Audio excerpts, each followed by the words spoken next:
And welcome. My name is Julia Brookins. I'm Special Projects Coordinator with the American Historical Association.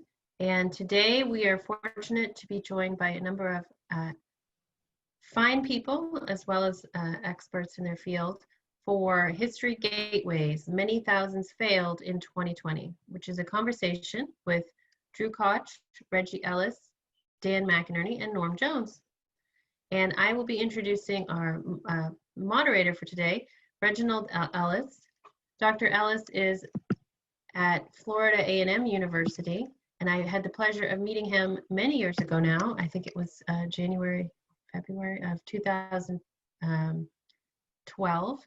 And since then, he has become one of my favorite people to work with. He is also an associate professor of history and assistant dean for the School of Graduate Studies, Research, and Continuing Education at Florida A&M. He is serving a 3-year term at on the AHA's professional division, which is part of the AHA's governing council. So he knows of what he speaks, and I'm very happy to have him moderating today's conversation. So Reggie, when you're ready. All right, thank you, Julia, for that great introduction and for inviting me to serve as a moderator for this panel. This morning or afternoon, depending on where you are, we have a great opportunity to engage with scholars from around the nation on a very critical issue as it relates to higher education and these introductory level courses. Before we move into our conversation, I would like to give our panelists an opportunity to introduce themselves. These individuals are leaders in the assessment and higher education community. I met many of these individuals in the summer of 2012 in Washington, D.C. as historians were gathering to try to figure out how to move the field of history forward. Some of these individuals I consider career mentors. At this time, I would like for Dr. Norm Johnson to introduce himself. Thanks, Reggie. Norm Jones, actually, but that's it happens to us all. So I'm a professor of history emeritus at Utah State. That just means that I teach for less pay than I used to because I'm still teaching. I started teaching Western Civ, first half of Western Civ in 1978. And somehow that dragged me into the rabbit hole of worrying about general education courses. So I spent my career teaching. I spent 18 years as a department head still teaching. I became the vice provost in charge of general education at Utah State, still teaching. And I've been working regionally and nationally on these same issues. I was the chair of the Utah Region's General Education Task Force for about 20 years. We engaged in tuning of history in the state of Utah while I was doing that. And that was a precursor to the tuning that the AHA did. So I've been tuning for a very long time. And then sort of naturally falling out of that, I started working with the College Board on AP. So from various angles, I've been concerned about general education and gateway courses for my entire career, but still thinking that teaching is where it's at. So I'm an administrator teacher who cares about gateway courses, and I'm really glad to be in this conversation. Thank you. All right, thank you. Another gentleman I met at this particular conference in Washington, D.C. back in 2012 was Dr. Dan McInerney. He put a seed in my soul that in order to continue to enhance the field of history, it is the job of historians to serve as ambassadors of that field. And so we have to leave the ivory tower, he told me over breakfast one morning, and really engage the community at large. And so, Dan, will you please provide an introduction of yourself? Thanks so much, Reggie. I'm Dan McInerney. I'm also a professor of history emeritus at Utah State University. My field, when I first came to Utah State and since then, is in U.S. history. Like Drew Koch, my doctorate was taken in American Studies at Purdue University. And I had the good fortune of teaching for 2 years at Purdue. So all of my teaching since 1984 has been done at land-grant universities, and nothing has made me prouder than to be associated with those universities and their mission since the Lincoln administration. And I think our current emphasis, not only on the outcomes of our history courses, our broader goals, what we're trying to achieve, but also linking those goals to questions of equity across our society, are among the most compelling and most important questions we can be looking at in 2020 and in coming years. And it was, maybe for many of you too, it was an eye-opener and a shock to read Drew Koch's research, first released in 2018, about the students in our classes and what happens within our classes. I guess I was one of those people who for years, very casually and comfortably, was blaming colleagues in fields like math for the problems, the obstacles that students were finding in their intro courses. And it was very disturbing to find out how our own history introductory courses, for so many students in so many sensitive categories of our society, are winding up with D's, F's, W's, and I's, and often just stopping their higher education. I'm delighted to be part of this group, and so eager to hear Drew kind of recap for all of us of what's been going on with this kind of study since the 2018 essay. Thank you, Dan.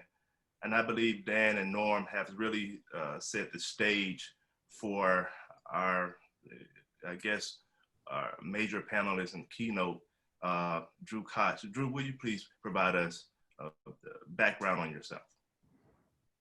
Gladly, Dr. Ellis and Reggie and Norm and Dan and Julia. Really glad to be here. Really glad to be able to share a little bit in terms of the research, and then have a conversation with you all and also with the participants. I came to the field of history, if you will, through slightly different channels. I'm not a faculty member emeritus. I am a social studies teacher, I guess, in somewhat good standing, right? I taught in the early 90s at Thomas Jefferson High School and Richmond Public Schools in Richmond, Virginia. And that work, in a roundabout way, led me to work with a summer bridge program at the University of Richmond, which then set me on a course to graduate studies. And there was a confluence between my interests in helping students from public schools like Thomas Jefferson High School in the city of Richmond not just get to higher education, but succeed in higher education. And as Dan mentioned, I had the good fortune of, in 1998, landing at Purdue University, where I'm still amazed they had also admitted me to the American Studies program, where history was a major area of emphasis for me. So left Purdue in 2010 after almost 13 full years, and have been with the Gardner Institute ever since. My role now with the Gardner Institute, I'm its President and Chief Operating Officer, and I have the good fortune to have wonderful colleagues working with me on the work that I'm going to share a little bit about shortly, and really strong support from our co-founders, John and Betsy Barefoot, and also our board to do these types of things. So it's a pleasure to be with you now, and a shout out to those who teach high school juniors and seniors civics courses, right? Because you are, I am you, and if you claim me, yeah. You're my people. So anyway, with that shared, Dr. Ellis, I can take this any direction you want. Let's just have a good conversation.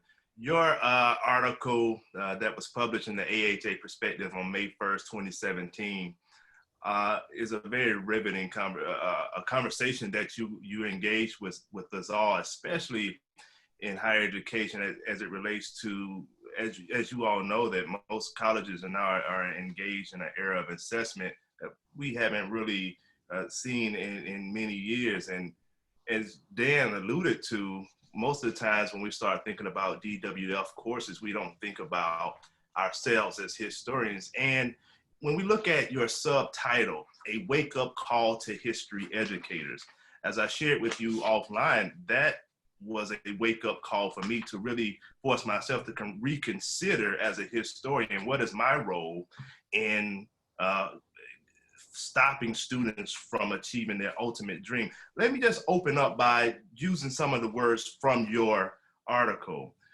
And I'm quoting here: the story of the Negro in America is the story of America, or more precisely, it is the story of Americans. It is not a pretty story. That is from Baldwin. And then you come back and say, but if he had written this article today, an essay today, more than 60 years later, he could have just as easily been describing what is going on in introductory history courses today. Can you talk about what you meant by saying that statement? Sure. And this what I'll do for maybe about 10 minutes now is share a bit about the evidence from the article, and also share why, with direct attribution and inspiration from Baldwin's work, Many Thousands Gone, and also been drawing on work from W.B. Du Bois as well, exploring more and more what I've come to call, and my colleagues and I have come to call the gateway course completion line, right? Because we really do feel, and as the evidence will show, is that there are very strong and very clear racial and racialized implications in terms of what's going on. By the way, not just in history courses, but for purpose of our conversation now, we'll be focusing on the introductory US course. So what I'll do is, let me start this real quick, is give a little backdrop to, answer your question and provide a little context on it. As I mentioned, the title, and as you shared, Reggie, is drawn from Baldwin's work, Many Thousands Gone, which as I don't have to tell many historians that's a hymn, a spiritual, an African-American spiritual. And it just, I happened to be reading Baldwin and Baldwin's essays when we were going through this evidence that we had collected, and it was a matter of timing, but it really felt like an inspirational source, both for delivering the message, but a source for hope as well, right? So this was intended to be a wake-up call. Now, I need to tell you that I needed encouragement, 2 to 3 years of encouragement from Julia Brookins and Emily Swafford and Jim Grossman from the AHA. And because we had been sharing some of these outcomes with strong support from the American Historical Association in a number of pre-conferences and meetings at the annual American Historical Association annual conference. And it was in January 2017 where Emily finally said, when are you going to write that up, right? So with a nod to Baldwin and now a nod to Swafford and Brookins and Grossman, this is what came out of that. I want to let you know a little bit about the organization with which I work. I won't spend a ton of time, but we're a 21-year-old. Actually, we'll have her 21st birthday in October, so coming up a few weeks away. 501c not-for-profit organization. We're named after John N. Gardner, the John N. Gardner Institute for Excellence in Undergrad Ed. And our broad mission is to help colleges, universities, and individual educators improve teaching, learning, and the byproducts associated there with student success. And in the process of advancing those post-secondary outcomes, really advance broader calls associated with equity and social justice, right? So that's flat out in our mission statement. It's what we do. It's why we exist. We started doing this work around gateway courses in a project called Gateways to Completion in 2013. We began developing it a few years prior to that. And it's really an outgrowth of work that we did around the first college year. Many of you may know our co-founders, John Gardner and Betsy Barefoot, as real pioneers in the field that has come to know the first year experience. We collected the evidence because we thought that there may be these types of outcomes or issues or challenges. We weren't aware, but we thought, and lo and behold, I guess our suspicions were confirmed in ways worse than even than we had imagined. For purposes of the work, we define gateway courses as courses that are high enrollment in nature. That means they can have 200, 300, 400 students in a section, or there could be 10 sections of 20, right? So within or across. They're foundational level in nature. That means they're usually 100, 200, 1,000, 200,000 level lower division college credit bearing courses, but sometimes it includes developmental education courses in the context. And they also have their high risk as measured by rates of D grades, F grades, W's for any formal withdrawal on the transcript, and I for incompletes. Note, we didn't set a number for enrollment as a threshold or a rate for grades, because the reality is context matters. And at some institutions, what would be deemed a low rate at institution A is actually a high rate at institution B based on selectivity. So that gives you a little sense of the definition we use for purposes of our work.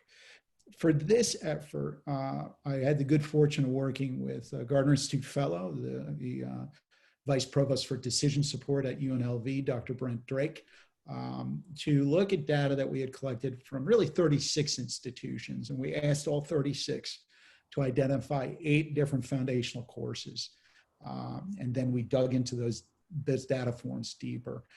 And out of those 36, 32 identified their US, introductory US course, right? So we're basing this data, what I'm about to share, on the data from 32 institutions, roughly 28,000 students across those 32 institutions in the US course, right? The introductory US course.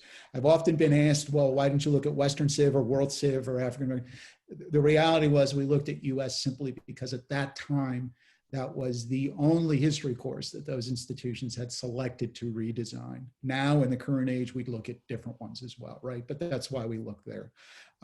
What we found is on average, the rate of D grades, F grades, WIs, DFWI rates was 25.1%, right? So that usually caused my colleagues to say things like, colleagues broadly, not merely Gardner Institute colleagues, well, that's pretty good. We're upholding rigor and standards, and 3 out of every 4 students earn a C or better. So that's okay, which sounds good until you begin to disaggregate the data. And then, as I know Norm and Reggie and Dan have heard me say, then the plot sickens, right? So, and let's jump there. So what we found as we began to disaggregate that data, and by the way, there'll be a common structure to all these slides, where the red is the average DFWI rate, the 25.1, is that gender matters when it comes to who does or doesn't earn a DFWI rate. And as you'll note here, women have a lower rate of DFWIs, almost just shy of a 4.5 percentage point difference in that. And given the sheer numbers of students in this is a very statistically significant finding. It's also a very meaningful finding, right? Males are more at risk than women in courses. That doesn't mean that we should not consider females enrolled in the courses. That just means, hey, that's a big takeaway. Men are at greater risk in the courses. What we also found is we were able to look at family income, and we defined that as by a Pell Grant. Was the student eligible to receive a Pell Grant? And we looked at first generation status. And the big takeaways there, again, to some people, no surprise, but again, on another level, confirmed by evidence, is that students who are receiving a Pell Grant have almost a 6 percentage point higher rate of a D and F, a W and I in the courses. And first generation students are well over a 3 percentage point higher rate of DFWI in the courses. Again, significant, right? So just pointing those out. Then we dug a bit deeper, right? And we went ahead and we looked at the federally defined race ethnicity groups. And this deck's going to be available to you. And actually, if I know Megan Connor, who I also need to thank for her encouragement and support in this work, is going to make sure that a study that provides this as well as outcomes for other courses gets in your hands as well, a piece called Digging into the Disciplines. What we find here is that white students and Asian American students have the lowest DFWI rates within the courses, with the exception of students unreported and that whose race ethnicity was unreported. Then that number was very, very low number of students, right? But white students and Asian American students. In contrast, students of color, particularly students of color from historically marginalized background, Latinx students, African American students, et cetera, have significantly higher DFWI rates. In the case of African American students, you're talking about a DFWI rate that's almost 100%, nearly double that of their white counterparts in the course. So, clearly a recap: race, ethnicity matter, gender matters, Pell status matters, first generation status matters, right? Now, the big takeaway on all this is occasionally I'd still get a colleague, a faculty colleague, a staff colleague from an institution that says, well, maybe, just maybe, that's a byproduct of prior schooling. We had no way to ameliorate that. And maybe, just the student doesn't become a history major. I'm disturbed by that, but okay, let's say that, okay, if that's true, then what? Well, this is the sort of saddest piece on all of it to me, is that this big finding over here, and I'm going to delve into this for about another minute and then turn it back to our esteemed panelists and our moderator, Dr. Ellis. But here we see the average DFWI rate of 25.1 percentage points. And you'll notice the DFWI rate in green, back up just a little bit, for students who were retained. And that student population has the lowest DFWI rate. And some will say, well, it stands to reason if they stuck around. Okay. And then there's that gray bar where the institution required this student to leave. And that's at an 85.5 percentage point. It's the lowest of all overall numbers. I don't mean the rate, the number of students involved there.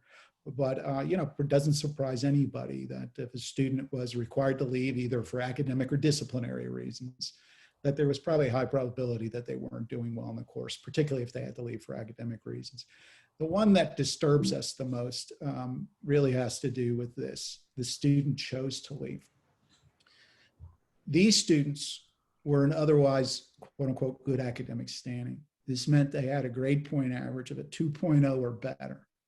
And had they had earned 120 or 124, whatever the requisite number of credits were at the institution would have awarded them a degree, right? So they were in good academic standing. But if they earned a D, an F, a W, or an I in the course, and that rate of DFWI rates for voluntary withdrawers was nearly 43%. So if we remember what we said, or what I said earlier with Brent's help in the analysis about students of color, students from low income backgrounds, students with the least social capital, males having significantly higher DFWI rates and all this, and then those students potentially being in good academic standing, and what happens to them. It's not that they're saying, well, I'll pick a major other than history or a major outside of history of the humanities. It's that there's a high probability that they're stopping out or leaving college and post-secondary ed altogether. And I'm not saying history is causal, but from this data set, you can't say history isn't causal, right? So those were the big takeaways. And that's why, back to your initial question, Dr. Ellis, and this was a big lead up for a short answer, is, I mentioned with a nod to Du Bois, the gateway course completion line. When you see who isn't doing well in these courses were not necessarily set up, at least by no current faculty member, to say, hey, let's weed out all the students of color. But they're pretty much so effectively doing that, right? To a point where in a different discipline, a biology faculty member who was working with us on redesign, who taught junior level biology, once said to me, Drew, I keep hearing about needing to have more African-American students in biology. And they're there in the first year, but by the time they get to my course, they're all gone, right? So to your point, Dr. Ellis, the many thousands failed and the many thousands gone, or drawing on many thousands gone, really had to do with we need to, whether it was in 2017 or in 2020, consider unjust design and the byproducts of structural racism and classism that manifest themselves in our courses, and see us not as folks who are there to uphold standards and rigor, although we must have high expectations, but see ourselves as agents to attempt to change those sorts of things. Not on our own, we need institutional and discipline support, but we are agents of change for that. And the course is an environment in which that can transpire. So that's the answer I give you with a whole bunch of slides, right? So back to you all. I'll stop the share now. No, thank you. I think that was a great opening. And to that, I have a few questions, and I don't want to, ask all the questions. And so individuals in the audience, if you will, please put your questions in the Q&A, and we'll also turn it over to Norm and Drew in a second. But one of the questions based off of this opening that you just provided, and it leads back to conversations that I had with colleagues. What role does historians have to overcome this? So one of the major pushbacks that faculty may have throughout the nation is they will make the argument, just get us better students and the DWFI will go away. What does your data suggest to that? So on that note, Dr. Ellis, I'll both draw on our data, but also draw on other sources of data to sort of make this point. My concern is that often my faculty colleagues will say that with the best of intentions. Usually it's a statement that's out of frustration because they're trying and they just don't feel like this is getting better. The challenge there is that those statements are made without the context of sort of understanding both 21st century demographics, who's coming to higher ed, and also what's going on in other channels, particularly in secondary and, well, I would say secondary right now. I don't want to leave out elementary. And by the way, I'm not blaming high schools. I'm actually naming them as agents in all of this as well. But to your point, if you look at Nathan Graw's data from his recent publication on demographics, Graw points out that, yes, in 2044, we become a minority-majority nation, right, where the sum total of persons of color is greater than that of the white population in the United States. But what Graw also points out is that we're already there in high school, right? So that's being experienced in many, not all, but many colleges and universities well in advance or well ahead of the rest of the nation writ large. What's also transpiring there, based on inadequate and just historic funding models for elementary and secondary education's localized funding models, is that with the growth of populations of students of color, first-generation students in the U.S., potential first-generation college students in the U.S., there's also a correlation between wealth and race in the United States. So at the time that the populations are growing, they also are the least resource populations, and they attend some of the least resource schools. Now, our dear colleagues at the College Board have been doing a wonderful job trying to make sure AP opportunities are available in all sorts of environments, right? So I credit them for that. But what that does, Norm and I have been in conversations with fine folks at the College Board.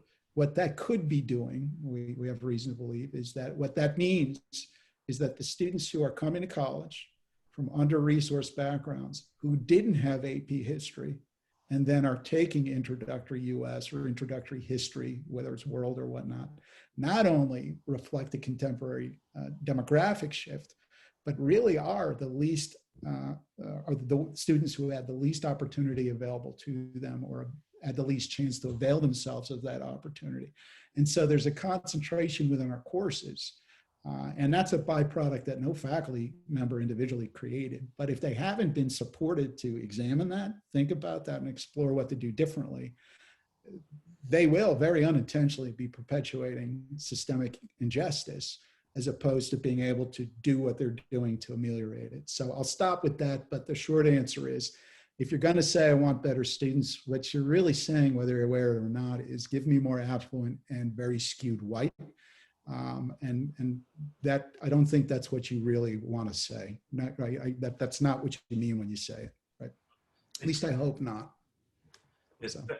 I think that's a great answer, Drew. I want to open, we have a few questions for the audience, and then after that, we'll turn it over to our other panelists. One of the questions that our audience asked is, I'm wondering if the problem is pedagogy, how we're teaching the kind of assignments, and whether they are really prepared to teach these students in the manner that is either being received by the students or not.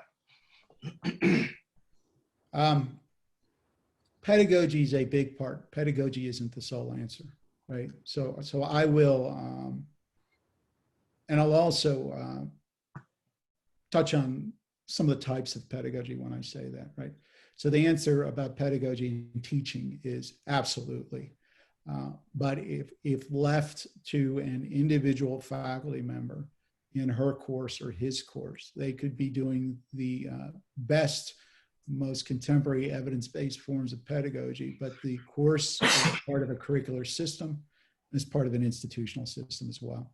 So the answer is yes, it's pedagogy.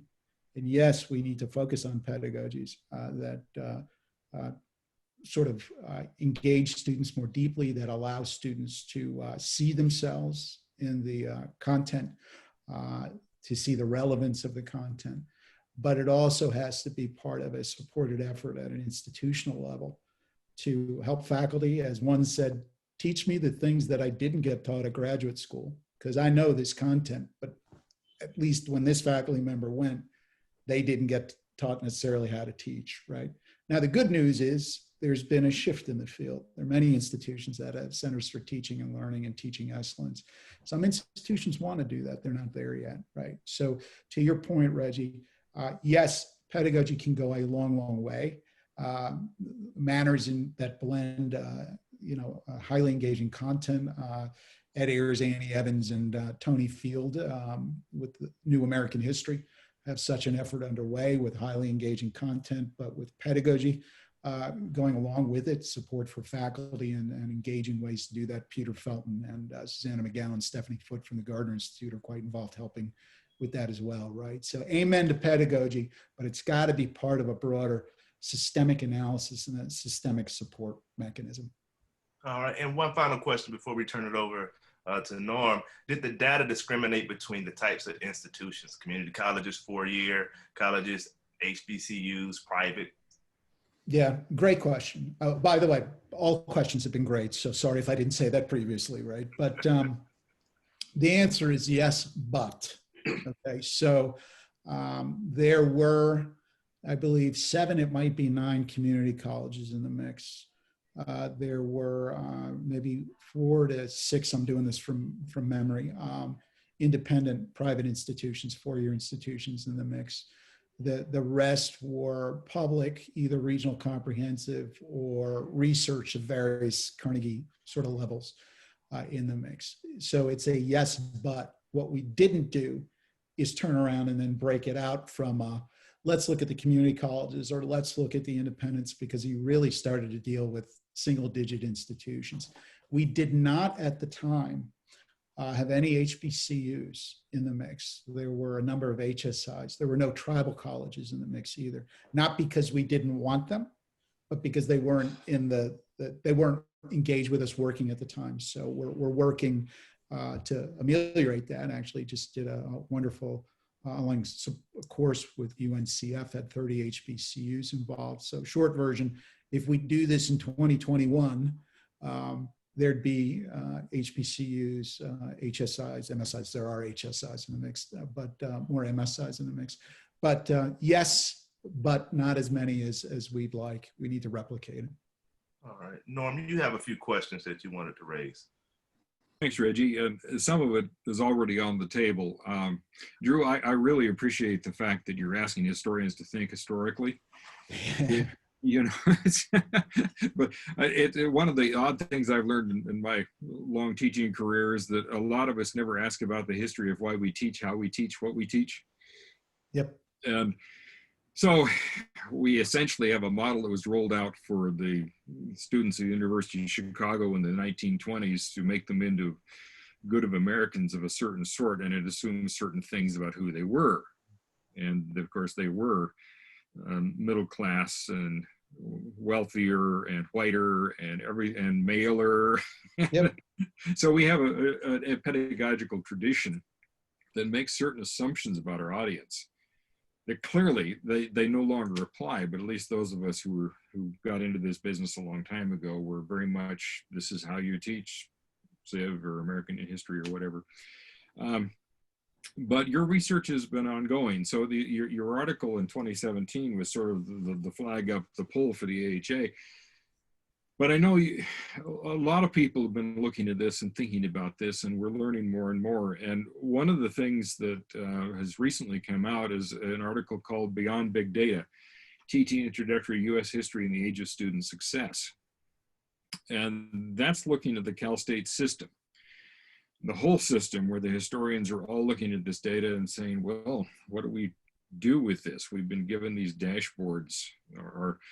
Our masters, they like to see that we're getting progress on certain sort of statistical measures. What's that mean in the classroom? And so they took their American history survey in the system and began to think about what it was doing. And it's a really good article. And coming out of that, there are a bunch of questions, because you go into the data and you're saying, well, whose fault is it? Because clearly the data is there and it matches your data. I mean, we're not succeeding when it comes to equity. And now we have COVID just messing things up as well. But their research sort of suggests that it's less the category of the student.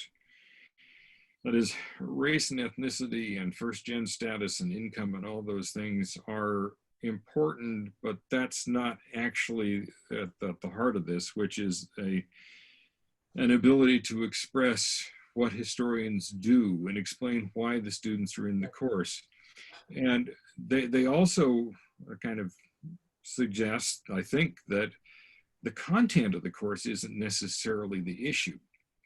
That is, a student doesn't have to see him or herself reflected in the course. They have to understand what the course is doing for their education, why they're there, why they should care. You've been looking at data from all over the country, and so the Cal State system is one point in this, but do you think they're right? Yes, and I have thoughts on why they're right? So which I'll share now, even, Norm, right? So, yeah. So I know from the work we've been doing here at the Gardner Institute that prior to actual engagement in a course, the best predictors of who does or does not succeed are family income, race, ethnicity, and gender, right? Those are and first generation status, where institutions have that, right? Once students actually begin taking the course, the best predictor of who succeeds in the course is how students do in the course, which sounds sort of like a no duh moment, but you can see early on in a course where actual course performance early on, which begins to either reinforce or mitigate the predictors associated with race, ethnicity. We're fortunate at the Gardner Institute to be involved in an effort that the Gates Foundation is funding, an effort called Intermediaries for Scale. We're one of 13 organizations in the US. And the goal of that is to help those intermediaries, help colleges and universities transform themselves so that race and ethnicity are no longer predictors of who does or doesn't succeed. So back to the Beyond Big Data, or essay. I agree that what matters most is what you're actually doing in the course. And if you're doing that well, then race and ethnicity no longer become the best predictors. But far too few of us actually have dug into that have looked at disaggregated data, have begun to think about how our activities within our courses either reinforce structural issues, structural racism and classism in particular. And in fairness, we've never even been taught to think that way, right? Even though we maybe use that thinking in our teaching, Students are inert, right? in the content, but never in a self-reflective sort of, now how does that apply to what I'm doing in my course?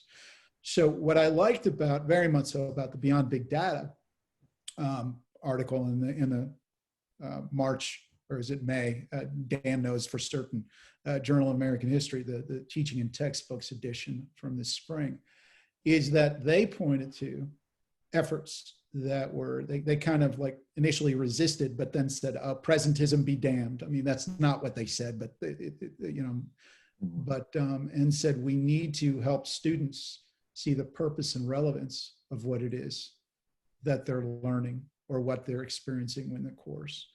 And to Lendell Calder's point, who wasn't an author in this, but has written, it made me moving away from coverage, right? We don't need to know the difference between, and Julia's heard me make this joke, the Hay-Bunau-Varilla Treaty and the Hay-Bunau Treaty, but more along the lines of the implications, both in context and also in the present sense. How does this apply to me?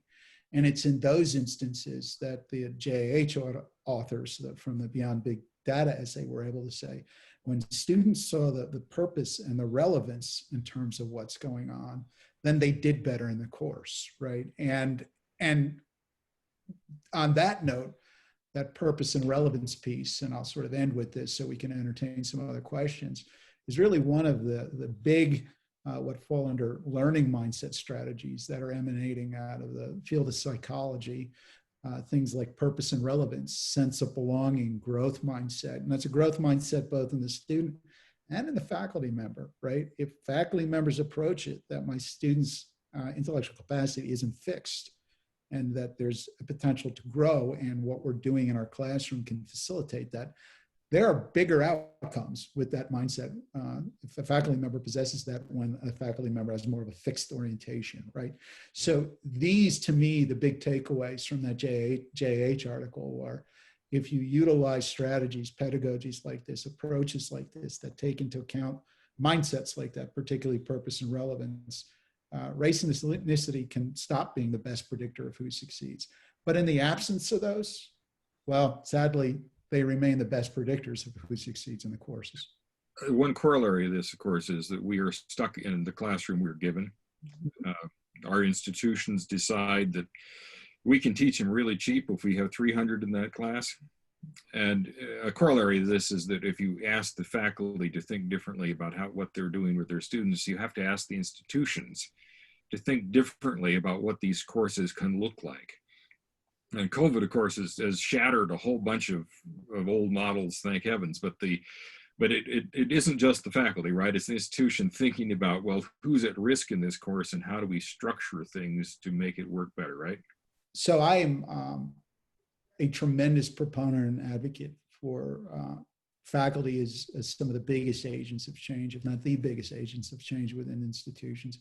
But if they're attempting to do that in structures where there is no support and it's up to the individual, burnout, frustration, and going back to the norm are going to be the inevitable outcomes on all this. No pun intended, Norm Jones. The point I get at here is this has to be a systemic approach that involves whatever the academic unit is, the department, what have you, the college. And if it's a university, the university within, the structures and capacities that exist there. Because in order to examine and identify and address unjust design in the system, you have to actually engage the system, right? So. Thank you. Drew, before we move to Dan's question, we have another question from the chat. And it goes back to the pedagogy question. Did your data help explain where the biggest problems are in terms of what leads to the failure? For example, is it tests that require memorization, writing assignments, research? Is it with reading? What does your data suggest? Yeah, so the short answer to that is no, the data source did not do that, right? We are at the Gardner Institute doing some work with something we call a course redesign framework that looks at what the instructors are doing and how that's correlated with different forms of outcomes in the courses. So there we're focused on pedagogy. That's a new thing. Special shout out to Stephanie Foote and Rob Rodier and Ethan Campbell at the Gardner Institute are helping get that out there so we can begin to answer questions around that. Brent Drake, who did the analysis here, will do the analysis on the data set as well. We've also been using a subset of a survey that Elaine Seymour and Nancy Hewitt first pulled together, the authors of Talking About Leaving Revisited, which was, Talking About Leaving. Elaine's involved in Talking About Leaving Revisited, but the Student Assessment of Learning Gain Survey. And there again, we've asked students the type of perceived learning gains associated with different types of pedagogies. Note what I didn't do is say students with reading deficiencies, students with certain writing skills. We've not examined that. We've elected to focus on the things that institutions can do to improve on outcomes. And by outcomes, we mean success and ongoing success in fields of study for all students, and then for students once we disaggregate by race, income, and all those lines. So we are looking at what instructors and institutions do, and that's a new aspect of our work, and perhaps the topic of a panel in 2022 or 2023, right? So preview of coming attractions. Good. Dan, you have a few questions? Yeah, and actually, I'd like to start by asking the audience a question that they can respond to in the Q&A box.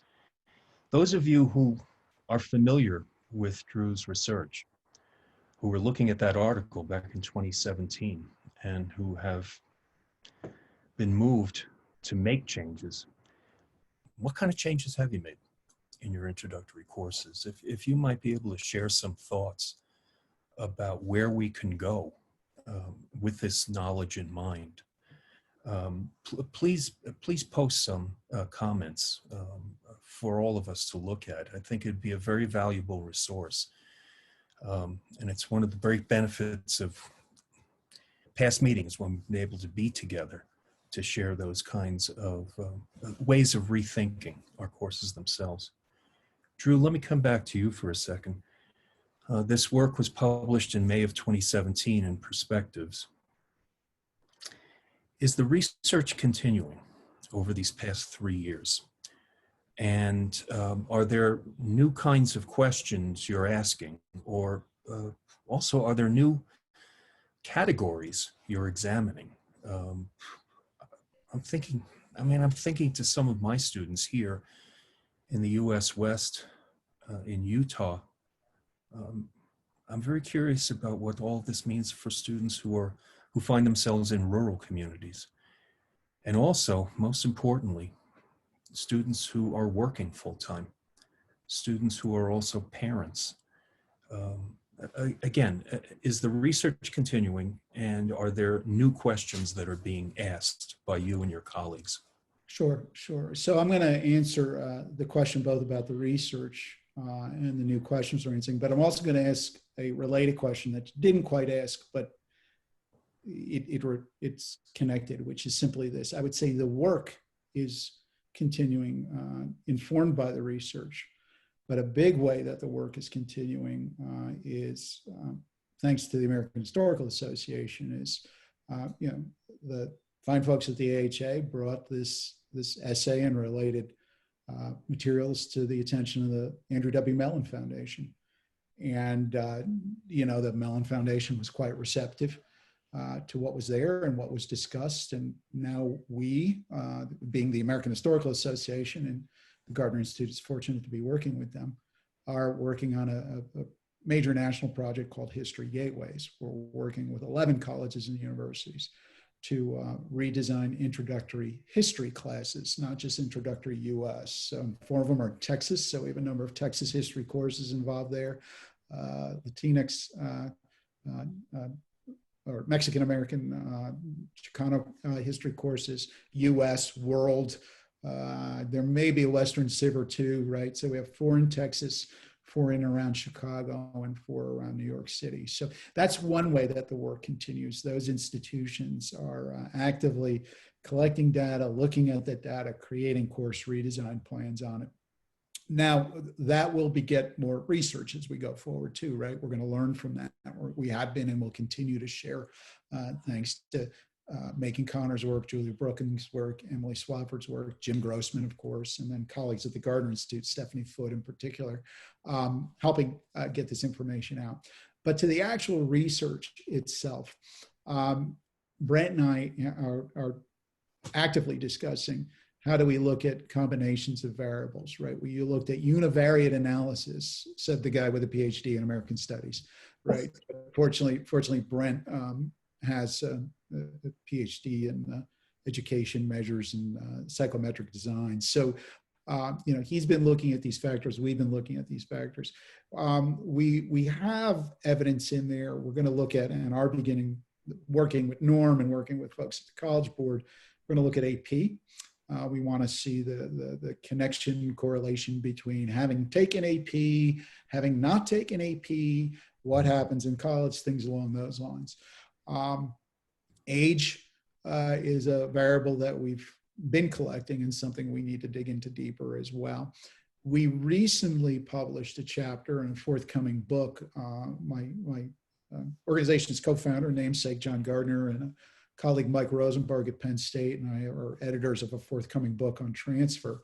And in that book, there's a chapter on the gateway course performance of transfer students at their transfer receiving institutions. And there are assumptions that we make. Well, transfers did college before. They're going to be prepared to thrive in the environment. We don't really need to think about it. And let's just say that assumption needs to be thoroughly examined and tested, because in the outcomes we see, sometimes that's yes, sometimes that's absolutely no. And there are different things going on in, say, history courses or in chemistry or in math courses for transfers. And in some cases, our transfer students do better than first-time, first-year students. In other cases, they do far worse. So what's going on there, right? And what assumptions do we need to test?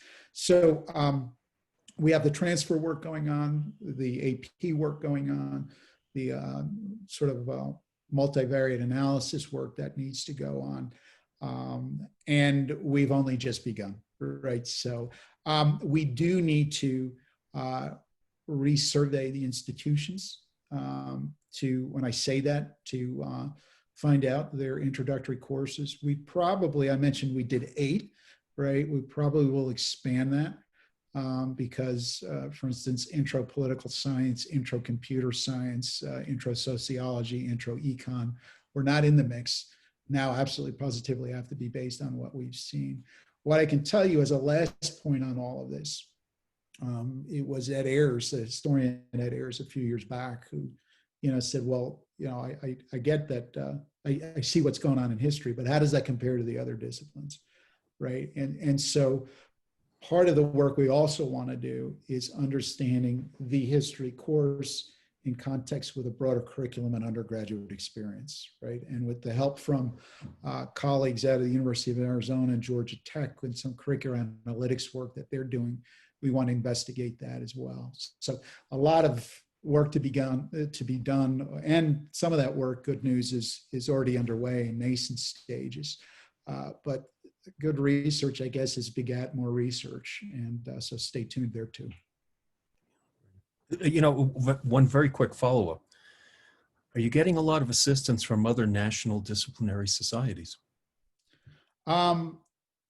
Yes, and we could use more. Okay, so that's the tactful way to go about it. We were fortunate, particularly AAAS, the American Association for the Advancement of Sciences, really embraced our work. There's a chapter in the new Elaine Seymour, Anne-Marie Hunter book on talking about leaving revisited, on why students leave the STEM fields. So AAAS has embraced it. We just did a webinar with AAAS on our quote unquote weed out chapter findings. I don't love the word, but that was the phrase used in the 97 version of the book. MLA has expressed strong interest. With COVID right now, I think we're all a little overwhelmed, right? So the answer is yes, but I want to come back to the AHA, and really he may be listening. So Jim, if you are, cover your ears, because I'm going to say nice things about you and I don't want you to hear them. Jim, to his credit, back in 2013, when we started this effort, was, I've said to before, he actually answered the phone, right? And he replied to emails. And the reason why we're doing all this work around in history is in part because of the receptivity of the American Historical Association to exploring this. Jim was his, critical self in the work, right? He asked a lot of good questions, and that have shaped and informed the work. And Emily and Julie and Megan have chimed in over the years as well. So we're super grateful to the AHA, but we'd love to see us do comparable work. And I know our AHA colleagues, they've included a chapter in a New Directions monograph we put out, publication we put out about 3 years ago, about how discipline associations could and should be involved in work like this. So hopefully we'll have more. Great. Thank you. Reggie, I'll turn it back to you and our audience. Oh, great. Before Dan, you would be surprised and happy that we have a lot of response for how individuals in our audience really did go through the process of revamping the introductory level history courses. Before I get to some of those, I want to ask Drew a follow-up question that resonated to me earlier when you was going through your charts. And it's in your article as well. In graduate education, we talk about the imposter syndrome all the time as it relates to students who are leaving certain environments, going into another environment. They have to overcome this imposter syndrome. And you talk about it a little bit in your essay, and how in some cases, these introductory level courses support that imposter syndrome when the students are told prior to coming to the college or the university that they possibly are not supposed to be there due to whatever reason. And now because they are there and maybe not passing the class or maybe not passing the exam, it supports this idea. And thus they end up, your data shows they end up dropping out. Based off of your data, how do we overcome that? How do we help these students overcome that imposter syndrome? Yeah, so both imposter syndrome and stereotype threat, they're psychological aspects that, Claude Steele wrote quite extensively on the stereotype threat aspects. This gets me back to those learning mindsets. Steele's work comes out of psychology, and learning mindsets come out of psychology. I guess on some level, they're all related to Carol Dweck's work around growth mindset, but it goes above and beyond all of that. And before, particularly, I have a lot of colleagues who are psychology faculty and researchers. So before I get myself in any more hot water with them for completely misrepresenting their field, it suffices to state that a lot of this is very much so a psychological function. And I'll work on some level as personal, like why do you do it, right? So I'll share a bit personally, but my college going experience was in some ways atypical, in a lot of ways typical of many first generation college students, right? I happen to be part of the first generation, my family born in the US, right? German was the first language. My mother Waltraud and my father Wolfgang, made sure we spoke good German at home. When I had the great fortune to go to the University of Richmond, it was an environment like I'd never, I couldn't imagine what that experience was going to be like, right? It just was so foreign to me in many ways. Compounding the issues was that my father, Wolfgang, aforementioned, he died my second day of orientation. So I missed the first week and a half of classes. And I came back having missed the first week and a half of class, not knowing what to ask anyway. And, it suffices to state that those experiences really shaped not just me in the moment, but they're probably a lot of the foundation about why I do what I do and why I have strong views about, or feelings and sentiments about how the first year experience should be experienced. So I mentioned that, there's a lot that goes on outside the classroom that impacts what goes on within the classroom. And a lot of that could have absolutely positively nothing to do with the student's ability or the cognitive wherewithal. But it does, go ahead. I'm sorry, Norm. Well, I was just going to add on to that, which is there's a pedagogical element here called mentoring. Yep. That is tremendously important, especially for students who are arriving with this lack of expectation. So the mentoring piece, if you're worried about your students, get to know them. That really does help. And another piece of this is we can't control, but which there's a lot of evidence on. It's whether or not the student has felt that they have, in their high school experience, been challenged and had a rigorous experience that says you can do college. And that's why concurrent enrollment and AP and other things may be really important in preparing them to have self-confidence to go forward. So I think to your point and Norm's point, Reggie, what we have to do as concerned and caring educators is really focusing on building an environment that engages students, that mitigates senses of stereotype threat and the elements associated with imposter syndrome. That doesn't mean students may not struggle, but when they do struggle, helping understand and show ways that that can lead to future growth.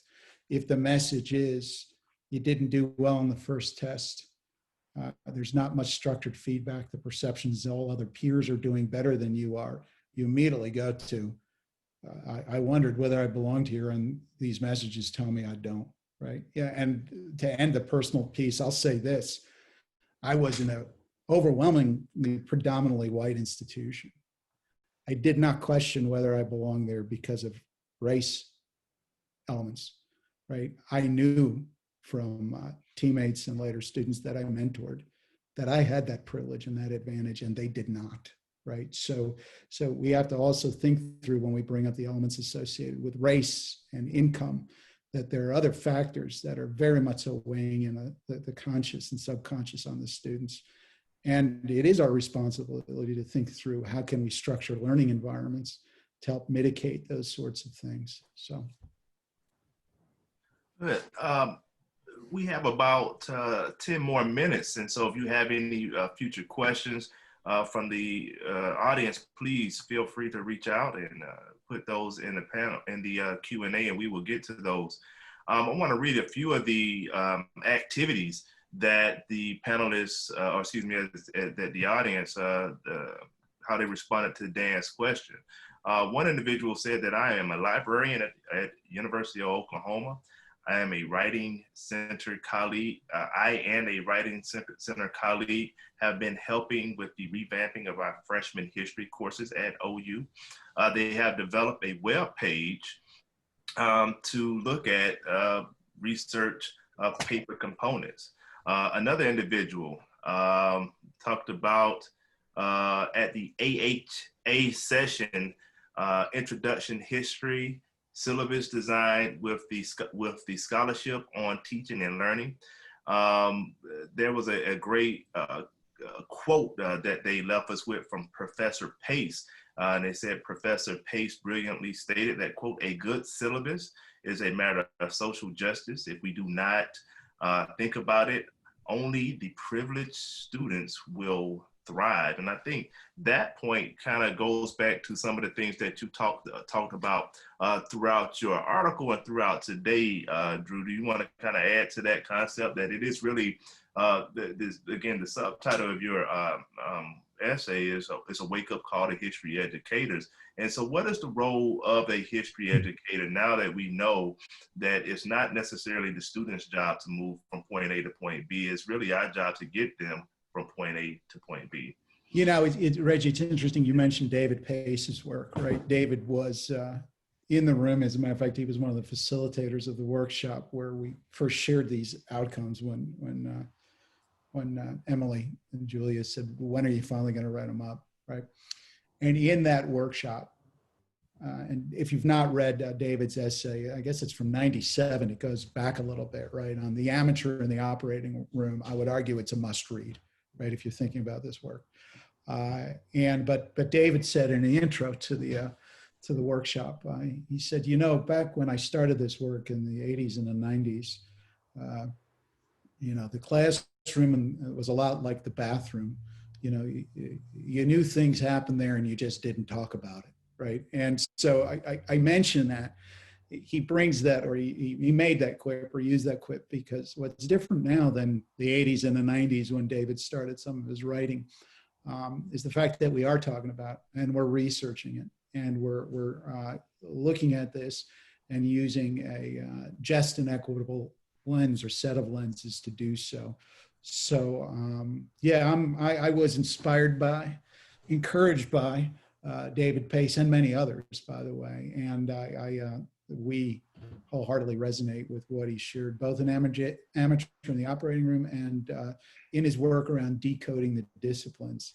And I think it's that decoding work in particular that helps take away the mystery, the language, the either unintentional or in some cases really intentional ambiguity that's there, that if you lack social and cultural capital, you're just not going to do well in this environment, right? And given the correlation between income, wealth, and social and cultural capital, you know, income and race in the United States, there are some things that just skew negatively. So to that point, yeah, David Pace, great stuff. Decoding disciplines, amateur in the operating room, and Susanna McGowan, who I mentioned earlier as part of our New American History work with Ed Ayers, Annie Evans, Tony Field, will be doing and drawing on some of David's work for some upcoming decoding stuff. So we'll make sure that gets shared with the AHA and others.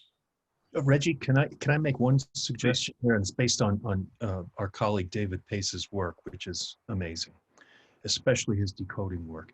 If you want to get a sense of the unfortunate distance between us as faculty members and many of our students, there's a terrific essay that's part of this decoding research. It's decoding reading in history.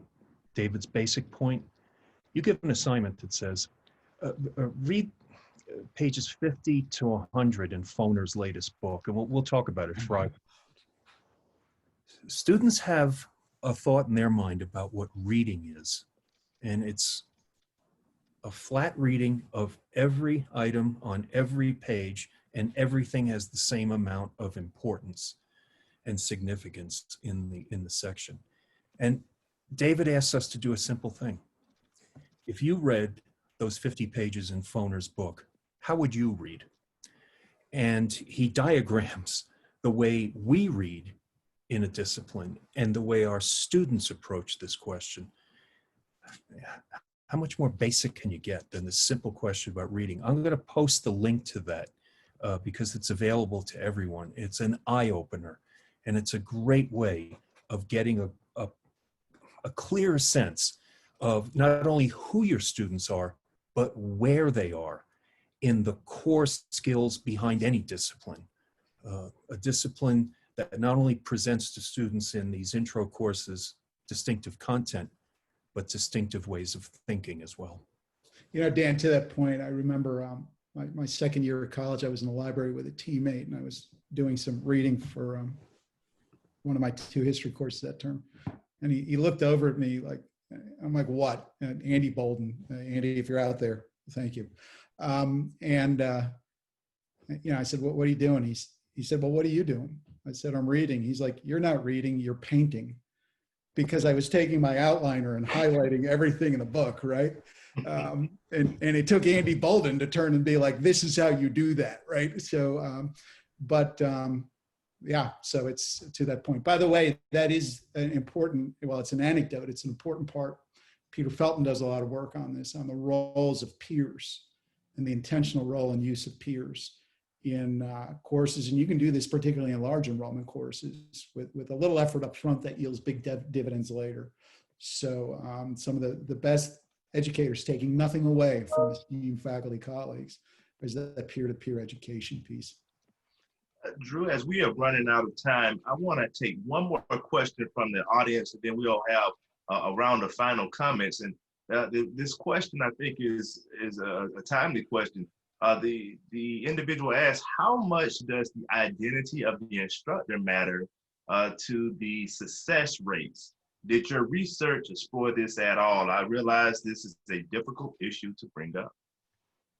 I'm actually glad the issue was brought up. Now, what I can tell you is we have data on instructors about their classification, tenured, tenure track, contingent faculty member, those sorts of things. We don't have race, ethnicity of instructors. I don't want to be trite when I say this, but drawing on Cornell West, clearly, race matters, right? So, but I think if we're going to wait until we have perfect representation in the classroom, we're never going to get this done.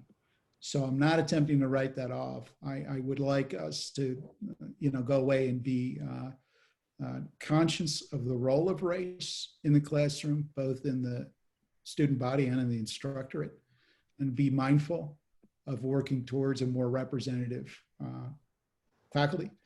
But on the flip side, not wait until that perfect representation is there. All right, thank you, Drew. Before we leave, I would like to ask our panelists if they have any final remarks or comments. And we'll start with Norm Jones. Thanks, Reggie. Well, this is more of a thought, because we're enjoying this ongoing world of crisis that we're living in right now between the COVID and the politics and everything else. But I think one of the things that Drew's work is pointing to is that we need to change the way we think about who our audience is in these courses and what the outcomes are. And we are actually being handed all sorts of opportunities to do this, from the fact that COVID has disrupted all traditional teaching, to the fact that the president, as one of the people in Q&A was talking about, the president is essentially saying that we are the problem because we don't teach history that creates patriots. We need to be rethinking what we're doing in the classroom, and we're having to do it anyway. So this is a really interesting time, and thanks, Drew, for providing us with some data-driven insights to help us with this project. Final remarks, Dan. Yeah, I'm very grateful for the work of the AHA on all of these questions related to the research that Drew has done. And I'm awfully proud of my colleagues, the thousands of colleagues, 13 to 15,000 in the AHA, who since the early beginnings of this century have been looking very closely and seriously at a simple question: what are we trying to achieve in our courses? What are our aims? We want to use the language. What are our outcomes? What are the goals we set for ourselves? And by being just imbued in that conversation for well over a decade and a half, I think we're in a terrific position to carry that discussion over to this more recent set of alarming and significant questions, tying our discipline and its study to the larger questions of society and equity within the US. And I'm very grateful for the work that the Gardner Institute has done to open our eyes to the questions we have yet to answer within our discipline. Thank you, Dan. And before we turn it over to Drew, I want to thank you all for participating in this panel today. Thank you all for inviting me to serve on this panel. And Drew, thank you for challenging us as historians to take the lead on re-engaging our students, all of our students, not just a select few. Drew, you have the last word. And again, thank you all. Thank you for the work that you are doing. Yeah, Reggie and Dan and Norm, and also to Megan and Emily and Julia, thank you very, very much for the opportunity to do this. Thank you to our participants who wrote feedback, stayed with us for 75 minutes. this may be the end of this discussion. This is not the end of this work. I invite you, if there's something I said or didn't say that you'd like to respond to, please reach out.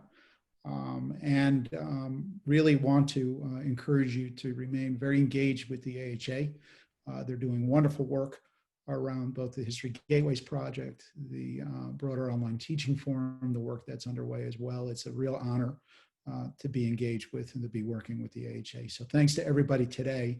And at the risk of almost breaking the song, I feel like we've really only just begun. So with that, I turn it back to my AHA colleagues. Hi, thank you all for participating and for, as I said, sticking it out. I know sometimes people only have an hour, so I'm glad to see that there are people who have been able to stay with us and have really been engaging through the chat and the Q&A. I encourage you all to take a look at future programs that the AHA will be doing online. There's virtual AHA, which will be running, has already started and will run through next June at least, and will reflect some of the programming and research that might have otherwise been presented through the annual meeting, which was canceled for Seattle in January. And also in particular, as a subset of that, the online teaching forum, which focuses in particular on teaching issues. Yeah, Megan has posted information about the virtual AHA as well. And we have scheduled a lot of things, but there's much more to be scheduled. So do check back, read your emails, your member emails, fortnightly news that you get, because there's going to be a wealth of stuff going on. And I'm sure that you'll find more programs that are relevant for you. I'd like to thank everybody. And I'd also, I forgot to mention at the beginning that Reginald Ellis's book is on higher education and particularly African-American higher education. So he's really bringing not just his professional expertise, but his actual historical research as well to bear in this conversation. So I'd like to acknowledge that. And we're hoping to continue to bring you guys together and to move this conversation forward and to really act together to help improve learning and student success in History Gateway courses. So thank you for joining us today.